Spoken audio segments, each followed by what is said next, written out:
Baik, Assalamualaikum warahmatullahi wabarakatuh. Terima kasih kepada semuanya yang masih setia di channel YouTube ini ya. Pertama-tama saya ucapkan taqabbalallahu minna wa minkum siyamana wa siyamakum kepada teman-teman yang sama-sama kita merayakan Idul Fitri, dan mohon maaf karena memang beberapa waktu ini belum sempat untuk membuat video kembali dikarenakan kesibukan-kesibukan, salah satunya adalah perkuliahan yang terus berlangsung ya sampai sekarang ini gitu ya. Baik, sekarang kita akan masuk ke dalam materi yang selanjutnya, yaitu bagaimana sih kita menentukan mean dan menentukan median. Nah, jadi artinya gini, kapan kita harusnya menentukan waktunya kita pakai mean, waktunya kita pakai median dalam proses pembahasan penelitian kita, khususnya untuk skripsi ataupun tesis misalkan ya, ataupun tesis. Jadi artinya ini berlaku untuk semua penelitian ilmiah yang kita lakukan gitu ya. Baik, sebelumnya mungkin kita sama-sama mengetahui apa itu mean dan apa itu median, karena saya yakin bahwa teman-teman juga sudah pernah mempelajari ini di waktu perkuliahan kemarin ya, tapi mungkin takutnya lupa, maka saya akan coba bahas kembali pengertian dari mean ya. Oke. Apa itu mean? Mean itu adalah nilai rata-rata dari sebuah subjek atau dari sebuah objek penelitian yang kita teliti gitu ya. Nilai rata-rata. Misalkan usia ya. Usia dari kita punya 7 responden, kira-kira usia rata-ratanya berapa? Nah, itu didapatkannya dari nilai apa? Nilai mean gitu ya. Nah, kemudian ada yang namanya median. Apa yang dimaksud dengan median? Median itu adalah nilai tengah.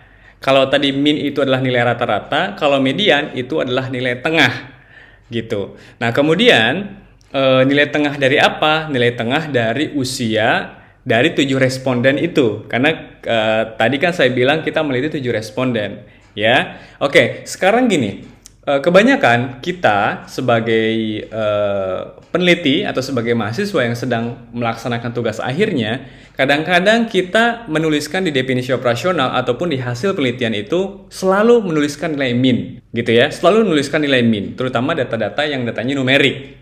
Oke, apakah itu benar? Ya, bisa jadi itu benar, tapi bisa jadi itu salah. Kenapa bisa seperti itu? Mari kita bahas.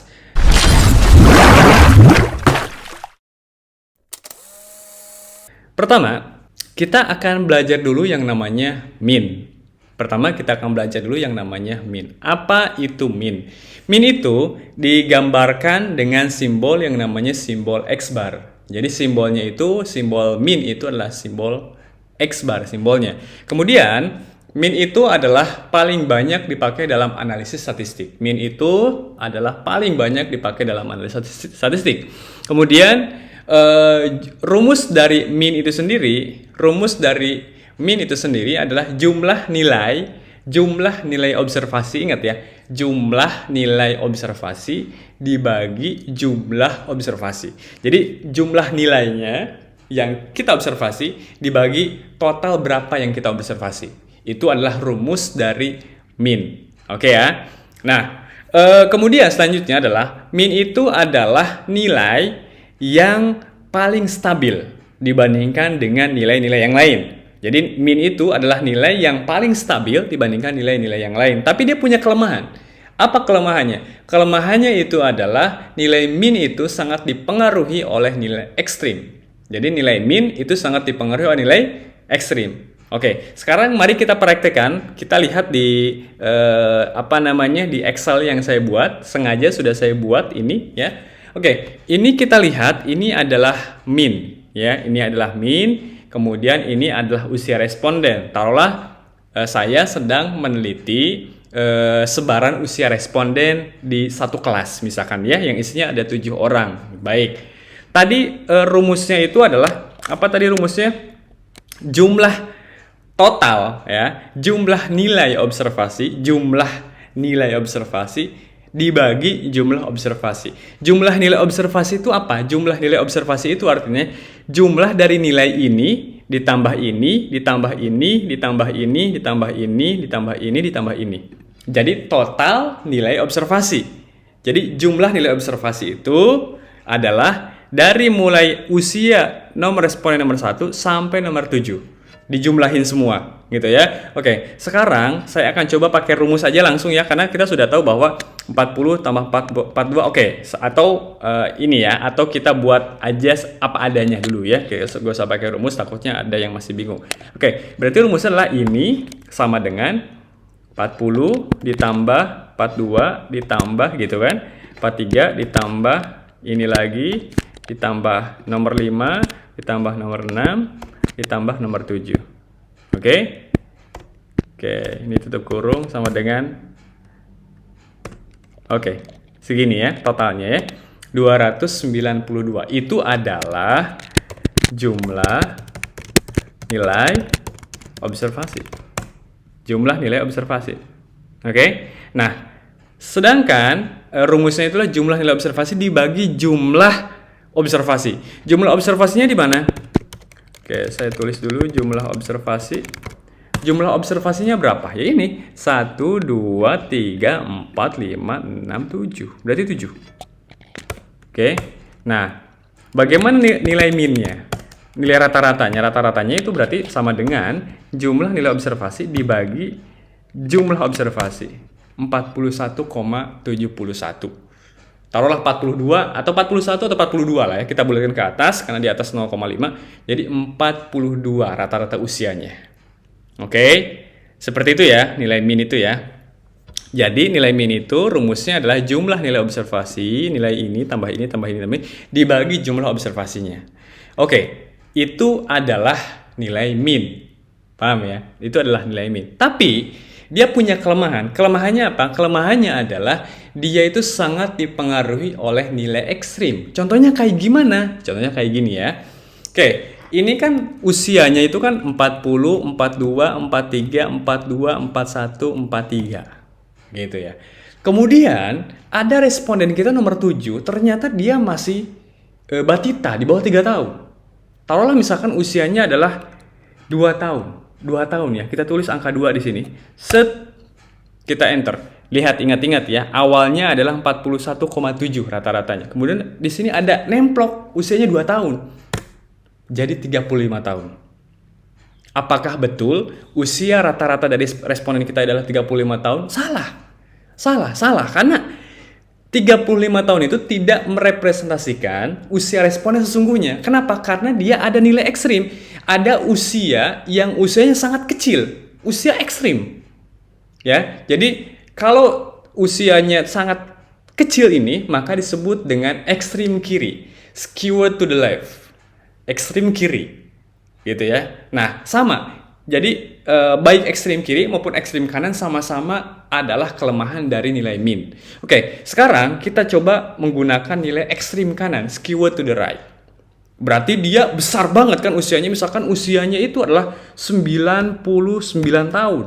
Lihat, rata-rata tadi ingat 41,71. Sekarang berapa kalau misalkan dia ekstrim kanan? Usianya terlalu besar ke kanan, skewed to the right.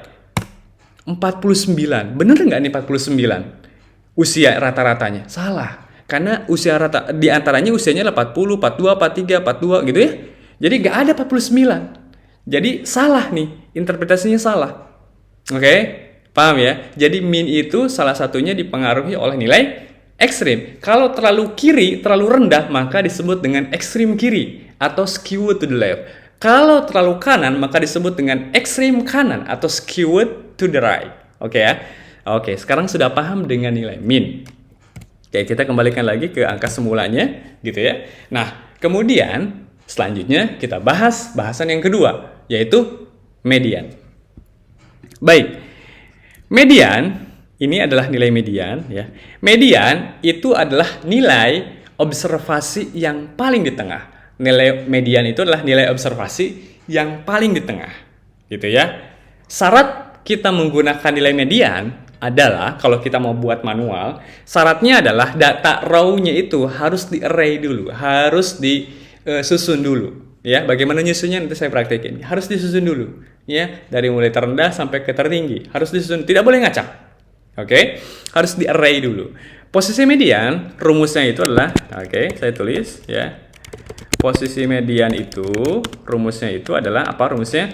N plus 1 N plus 1 dibagi 2. N plus 1, N itu adalah jumlah responden. Berarti di sini adalah 7, ya. Tambah 1, 8 dibagi 2, berarti posisi nomor 4 adalah posisi mediannya. Oke? Gitu. Kemudian ini kelebihannya, ya. Kelebihannya adalah tidak dipengaruhi oleh nilai ekstrim. Kelebihannya adalah tidak dipengaruhi oleh nilai ekstrim. Kalau kekurangan dari min itu dipengaruhi nilai ekstrim. Kalau median tidak sama sekali dipengaruhi nilai ekstrim. Tapi min itu dia itu kelebihannya adalah dia merepresentasikan nilai yang sesungguhnya, rata-rata sesungguhnya. Rata-rata namanya juga min. Tapi kalau median dia ngambil nilai tengahnya aja. Tapi kelebihannya satu kali lagi saya bilang dia tidak dipengaruhi nilai ekstrim. Oke. Bagaimana caranya? Ya, caranya kita menentukan nilai median. Kita lihat di sini, ya, di Excel ini, ya. Ini ada nomor 1, 2, 3, usianya sama ya, 40, 42, 43, 42, 41, 41, 43. Caranya adalah data ini harus di-array dulu. Disusun dulu, ya, dari mulai yang terkecil sampai ke yang tertinggi. Gitu ya, atau dibalik juga boleh. Tapi umumnya adalah dari yang terkecil ke yang tertinggi. Jadi kalau kita susun adalah pertama adalah nomor berapa? Nomor 1 ya. Nomor 1 adalah usianya 40 gitu ya. Kemudian nomor 2 berapa? Yang selanjutnya berapa? 41 ya. Berarti habis 40 tahun ya 41 tahun kan? Kayak kita ambil yang nomor 5 dan nomor 6 ya. Nomor 5 41 tahun. Nomor 6 juga 41 tahun. Begitu kan? Selanjutnya berapa lagi? Ada 42 ya. Berarti kita ambil nomor 2 42 tahun. Oke. Kemudian selanjutnya 43 ya. 43 itu ada di nomor 3. Itu 43. Kemudian 42-nya ada 2 ya. 42-nya ada 2 yaitu nomor 2 dan nomor 4 ya. Nomor 4 dia juga 42. Kemudian selanjutnya adalah 43 juga ada 2, nomor 3, 43 dan nomor 7. Dia 43 juga. Gitu ya. Tapi ini kan adalah susunan dari yang awalnya nomor 5 jadi nomor 2 gitu ya. Tapi kita boleh susun ulang aja. 1, 2, 3, 4, 5, 6, 7 gitu ya. Nggak masalah. Yang penting kita array dulu datanya.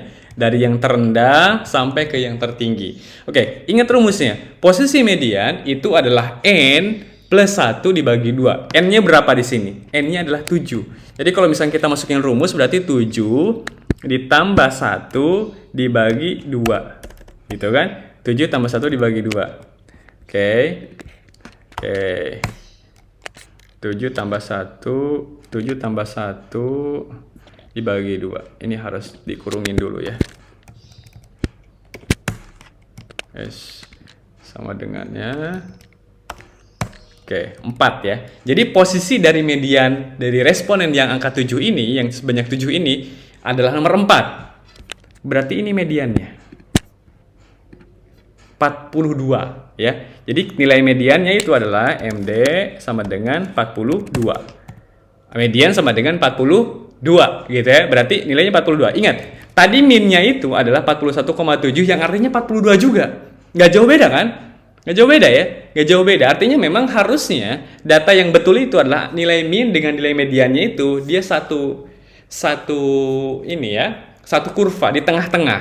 Min sama dengan median ya. Ini gak jauh lah, 41,7 dengan 42 mediannya. Oke, katanya tadi kan saya bilang bahwa nilai median itu tidak dipengaruhi oleh nilai ekstrim. Bagaimana contohnya? Oke, misalkan contohnya yang 43 tahun ini ternyata bukan 43 tahun, nomor 7 itu. Saya bilang misalkan tadi ya, yang nilai min itu 43 tahun itu bukan 43 tahun. Ternyata nomor 7 itu, responden nomor 7 itu ternyata 2 tahun, lihat. 2 tahun 35,8 rata-ratanya nilai minnya. Lihat, nilai minnya 35,8. Sedangkan respon nomor 7 saya, kalau saya pakai median ya, maka saya akan misalkan buat nomor 2 nih. 2 ya. 2. Oke, 2. Ya. Berarti yang ini akan geser. Ya, yang ini akan geser. Oke, coba saya saya geser dulu. Ya. Oke, kita geser. Berarti nomor ini ya akan geser gini ya. Nomor satunya jadi 2 kan harus di-array dulu kan.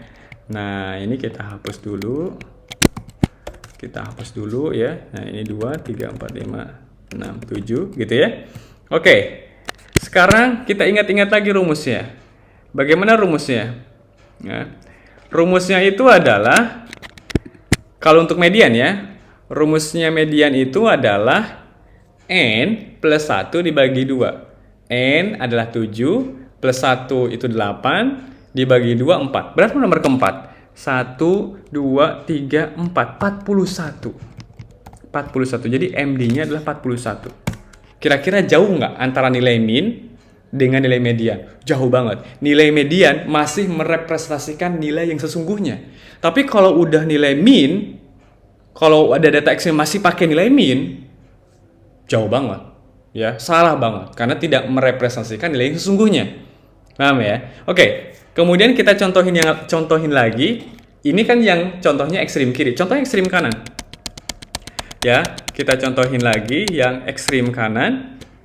Jadi gini, ekstrim kanannya itu berarti dia taruhlah misalkan ini ya, usianya jadi 99 tahun. 50 tahun nilai minnya. Karena apa? Karena dia ada nilai ekstrim kanan. Sedangkan kalau misalkan saya rubah di median, dia jadi 99 tahun. Kira-kira dia berubah nggak? Enggak. Karena tetap rumusnya N tambah 1 dibagi 2 adalah angka keempat. Dia adalah nilai mediannya. Berapa ya? Nilai mediannya 42. Oke ya? Nah, itulah min dan itulah median. Oke, apa kesimpulannya? Kesimpulannya adalah jika teman-teman atau kita, data penelitian kita adalah data penelitian yang tidak memiliki nilai ekstrim, maka nilai yang dipakai adalah nilai min. Paham ya? Jika penelitian kita adalah penelitian yang tidak memiliki data ekstrim, nilai ekstrim, baik ekstrim kiri maupun ekstrim kanan, maka kita pakai nilai min. Tapi, kalau misalkan kita punya data ekstrim, di hasil penelitian kita ada nilai ekstrim, baik itu ekstrim kiri maupun ekstrim kanan, maka kita jangan pakai min, kita pakai median. Paham ya? Jadi sekarang kita tahu kapan kita pakai min dan kapan pakai median. Oke, saya kira cukup untuk penjelasan kali ini. Videonya sudah cukup panjang. Terima kasih atas kebersamaannya karena masih terus menonton ini sampai selesai, dan tolong terapkan ini ke dalam kehidupan kita sehari-hari, terutama dalam proses penelitian yang akan kita lakukan. Sekian dari saya. Assalamualaikum warahmatullahi wabarakatuh.